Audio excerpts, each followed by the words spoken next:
Non à la fermeture d'une classe.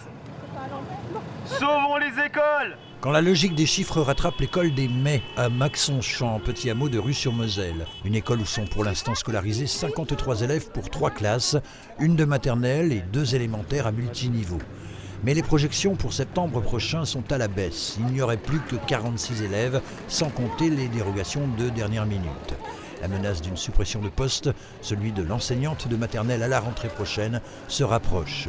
Ce lundi matin, à l'ouverture, banderoles, pancartes et tracteurs à l'appui, une bonne vingtaine de parents s'étaient mobilisés pour faire entendre leur désapprobation. C'est une école familiale de village, c'est un village dans le village, on va dire, sur cette commune.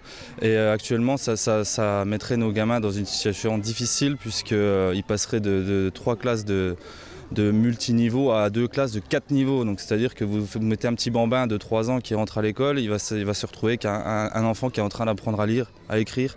Donc c'est des conditions qu'on ne peut pas supporter. Très compliqué, sachant qu'on a quand même 3 enfants en situation de handicap avec des AESH, dont le mien. Donc je suis d'autant plus touchée, quoi. Là, on parle quand même de l'éducation de nos enfants. C'est pas rien. Moi, on ne peut pas me répondre en parlant budget quand il s'agit de l'éducation de nos enfants. On peut pas nous répondre, c'est des quotas, c'est des chiffres, vous êtes trop faible au niveau démographique. On a vraiment du mal à comprendre ça et on ne peut pas entendre ça quand il s'agit vraiment de l'éducation et du bien-être du corps enseignant qui éduque nos enfants quand même. Mais il est vrai qu'à Maxon-Champ, comme partout en France, la natalité a tendance à chuter. On est vraiment sur une continuité depuis 3 ans. On tourne entre 25 à 30 naissances au lieu de plus de 40 dans les années précédentes. Donc effectivement, sur la totalité, on a une baisse de la natalité, comme malheureusement, je dirais, une bonne partie dans le département et même au niveau national. Les parents se font peu d'illusions sur le sort à terme de leur école et savent qu'ils devront tôt ou tard scolariser leurs enfants à l'école du centre de Rue-sur-Moselle. Mais d'importants travaux seront nécessaires pour, d'ici 2027, les accueillir dans de bonnes conditions. On va lancer l'étude sur les travaux, mais c'est venu, on va dire, un peu en urgence, puisque c'était l'idée qu'on avait au départ, sans compter accueillir l'école des Mets, puisque l'école des Mets n'était pas du tout remise en question. On n'est pas complètement contre, puisque nous, on ne veut pas non plus que nos gamins soient dans des classes de 10 élèves. C'est pas l'intérêt, il faut quand même qu'il y ait de la vie dans une école.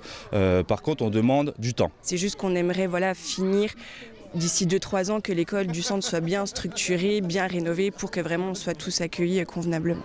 Soutenus par le député de la circonscription Christophe Negelen et par leur maire, ils ont été reçus en fin de semaine par l'inspecteur d'académie avant une commission qui doit se tenir ce mardi. Mais la décision de supprimer ou pas un poste d'enseignant ne devrait intervenir, nous précise le maire, qu'à la fin de ce mois de février. Et d'ici là, comme pour ce barrage filtrant ce lundi matin, de nouvelles actions pourraient avoir lieu prochainement.